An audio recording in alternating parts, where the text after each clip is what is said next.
ગામઠી રસોડામાં આપનું સ્વાગત છે। આજે આપણે બનાવીશું સુરતીઓના ફેમસ તેવા ચટપટા અને ખાટા મીઠા અને ખૂબ જ એવા તીખા તમતમતા લીંબુ વડા। તો ચાલો આપણે આ લીંબુ વડા બનાવવાનું શરૂ કરીએ। તો અહીં આપણે સૌપ્રથમ બધો લીલો મસાલો જોઈ લઈએ। તો મેં અહીં કોથમીર લીધી છે। કોથમીર અહીં ભરપૂર આપણે લેવાની છે, ખૂબ જ। ત્યારબાદ એક લીંબુનો રસ। ત્યારબાદ મેં અહીં 2 મોટી ચમચી જેટલા સફેદ તલ લીધા છે। ત્યારબાદ મેં લીલું લસણ લીધું છે। લીલું લસણ મેં અહીં 3 ચમચી જેટલું લીધું। ત્યારબાદ અડધી ચમચી જેટલી વરિયાળી, 1 ચમચી જેટલો અહીં મેં મરી પાવડર લીધો છે। ત્યારબાદ આખા ધાણા વાટીને મેં 1 ચમચી જેટલા લીધા। ત્યારબાદ મોટો અહીં આદુનો ટુકડો, 7 થી 8 જેટલી લીલી મરચી અને થોડા એવા ફુદીનાના પાન લીધા છે। તો હવે આ બધો જ મસાલો આપણે સાઈડ પર કરી ને અહીં મેં બટેકા બાફીને લઈ લીધા છે। તો આ બટેટા આપણે હવે મેશ કરી લેવાના છે। તો અહીં મેં સારા એવા ઠંડા થવા દીધા છે। ઠંડા થયા બાદ જ આપણે બધો મસાલો મિક્સ કરવાનો છે, તેથી વડા એકદમ કડક અને સરસ એવા તૈયાર થશે।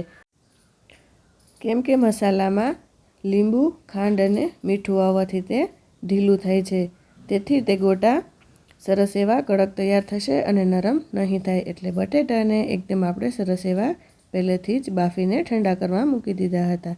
તો આ સરસ રીતે આપણે આવી રીતે મેશ કરી લઈએ, સરસ એવું, ને ગાંઠા ન રહે તેનું ધ્યાન રાખીએ। તો અહીં આપણે મેશ થઈ ગયા છે બટેકા। તો હવે આપણે એક મિક્સર જાર લઈ ને તેમાં આપણે લીલો મસાલો વાટી લઈએ। તો અહીં મરચી સાથે આદું અહીં ચડિયાતા પ્રમાણમાં લેવાનું છે ને તીખાશ થોડી એવી પણ ચડિયાતા પ્રમાણમાં લેવાની છે। ત્યારબાદ ફુદીનો ને આ બધું જ આપણે સારી રીતે પીસી લેવાનું છે।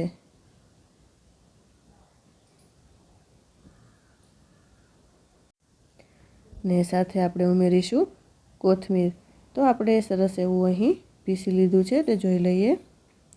તો અહીં લીલો મસાલો અહીં અધકચરો જેવો વાટવાનો છે, જેથી મોઢામાં ચડવાથી તેનો સ્વાદ ખૂબ જ સરસ એવો આવશે। તો અહીં મસાલો વટાઈ રેડી થઈ ગયો છે। તો હવે આપણે જે અહીં બટેટાનો માવો છે મેશ કરેલો, તેમાં સાથે ઉમેરીશું। તો આ રીતે મસાલો ઉમેર્યા બાદ સાથે આપણે ઉમેરીશું અહીં 2 ચમચી જેટલું, એટલે કે આપણે લીલું લસણ લીધું છે। લીલું ના હોય તો સૂકું પણ ઉમેરી શકાય। ત્યારબાદ ઉમેરીશું કોથમીર। અહીં મેં કોથમીર આખી પણ સાઈડમાં રાખી હતી। ત્યારબાદ સફેદ તલ ઉમેરીશું ને સાથે ઉમેરીશું વરિયાળી પાવડર। વરિયાળી તમે અધકચરીને વાટીને પણ લઈ શકો છો। ત્યારબાદ મરી પાવડર, અહીં મરીનું પ્રમાણ પણ ચડિયાતું રાખવાનું છે। ત્યારબાદ ધાણા ઉમેરીશું ને સ્વાદ પ્રમાણે ઉમેરીશું મીઠું ને અહીં અડધી ચમચી જેટલી મેં અહીં ખાંડ ઉમેરી છે। ખાંડ ઉમેરવાથી તેનો ખાટો મીઠો સ્વાદ ખૂબ જ સરસ એવો આવે છે અને સાથે આપણે ઉમેરીશું લીંબુ। તો આ બધું જ આપણે સારી રીતે હાથની મદદથી આ રીતે મિક્સ કરી લેવાનું છે। તો અહીં આ રીતે આપણે મિક્સ કરતા જઈએ અને સરસ એવો આપણો અહીં ગોટાનો માવો તૈયાર થઈ ગયો છે અને સરસ એવો દેખાઈ પણ રહ્યો છે કલરમાં। તો હવે આપણે આ માવો જે છે તેના આપણે લુઆ બનાવી લઈશું ગોળ શેપમાં। તો આપણે થોડું એવું હથેળી પર તેલ લગાવી ને આ રીતે આપણે 1 ચમચી કોઈ પણ એક માપ લઈ સેટ કરી લઈએ માપ, તે સાઈઝના આપણે લુઆ તૈયાર કરીશું। તો આ રીતે આપણે સરસ એવા વડા તૈયાર કરી લેવાના છે, જેથી તેલ લગાવવાથી હાથમાં માવો ચોટશે નહીં ને સરસ એવા અહીં દેખાઈ રહ્યા છે વડામાં એકદમ સરસ એવો ગ્રીન કલર પણ આવી ગયો છે કોથમીરના લીધે ને સરસ એવા આખા તલ પણ દેખાઈ રહ્યા છે। તલનો સ્વાદ ખૂબ જ સરસ એવો આવે છે। તો આ રીતે આપણે બધા જ વડાને રેડી કરી લેવાના છે। તો આપણે એક ડીશમાં મૂકી દઈએ। તો આવી જ રીતે આપણે બધા વડા તૈયાર કરી લઈએ। તો અહીં સરસ એવા બધા જ વડા તૈયાર થઈ ગયા છે। તો હવે આપણે એક વાસણમાં લોટ ચાળીને મેં પહેલાંથી જ તૈયાર કરી લીધો છે। તો અહીં આપણે ઉપરથી ઉમેરીશું સ્વાદ પ્રમાણે મીઠું ને આપણે આ રીતે પાણી ઉમેરતા જઈએ ને સરસ એવું આપણે અહીં બેટર તૈયાર કરી લઈએ। અહીં આપણે બેટર થોડું એવું જાડું રાખવાનું છે, એકદમ પાતળું નથી રાખવાનું। જાડું બેટર રાખવાથી અહીં સરસ એવું લુવા ઉપર પડ તૈયાર થશે. તો આ રીતે આપણે 5-6 જેટલા લુવા બેટરમાં ઉમેરી ને પહેલેથી જ મેં ગેસ પર ગરમ તેલ થવા માટે મૂકી દીધું હતું. તો તેલ પણ અહીં સરસ એવું ગરમ થઈ ગયું છે. તો આ રીતે આપણે તેમાં એક પછી એક ગોટા મૂકતા જઈએ. તો અહીં આપણે ધીમી આંચ પર થોડીવાર માટે તળાવવા દઈએ અને પછી જ આપણે થોડા એવા એક સરખા રંગના થઈ જાય પછી જ આપણે આ રીતે પલટાવી લઈએ.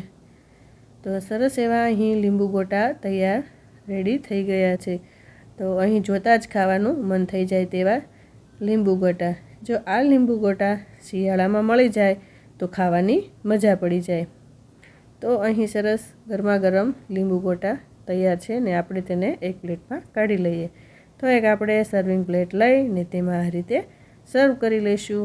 તમને જો મારો વિડીયો ગમ્યો હોય તો મારી ચેનલને લાઇક, શેર અને સબસ્ક્રાઈબ કરવાનું ભૂલતા નહીં. તો આ લીંબુ ગોટા આપણે ગ્રીન ચટણી સાથે પણ ખાઈ શકીએ છીએ ને કોઈ ચટણીની જરૂર પણ નથી. લીંબુ ગોટા કેમ કે કોઈ ચટણી વગર પણ ખાઈ શકાય છે. તો સાથે આપણે લીંબુની 2 ચીર મૂકીશું ને સાથે આપણે કાંદા ઉમેરીશું એટલે કે ગાર્નિશમાં મૂકીશું ને થોડી એવી લાલ ચટણીનો પાવડર ઉમેરીશું ઉપરથી ગાર્નિશિંગ માટે. તો આ લીંબુ વડા તમે લીંબુ વડા ખોલીને ઉપરથી થોડા એવા લીંબુના ટીપા નાખી અને સાથે કાંદા સાથે તમે જો ખાઓ તો તેનો સ્વાદ ખૂબ જ સરસ ને બમણો થઈ જાય છે. તો આ લીંબુ ગોટા તમે લીંબુ અને કાંદા સાથે જ ખાઈ શકો છો. તો અહીં સરસ એવા લીંબુ ગોટા તૈયાર છે. તો તમે પણ ઘરે જરૂરથી એકવાર ટ્રાય કરજો અને કમેન્ટ બોક્સમાં જણાવજો. તો ફરી મળીશું આવી જ કઈ વાનગી સાથે ગામઠી રસોડામાં.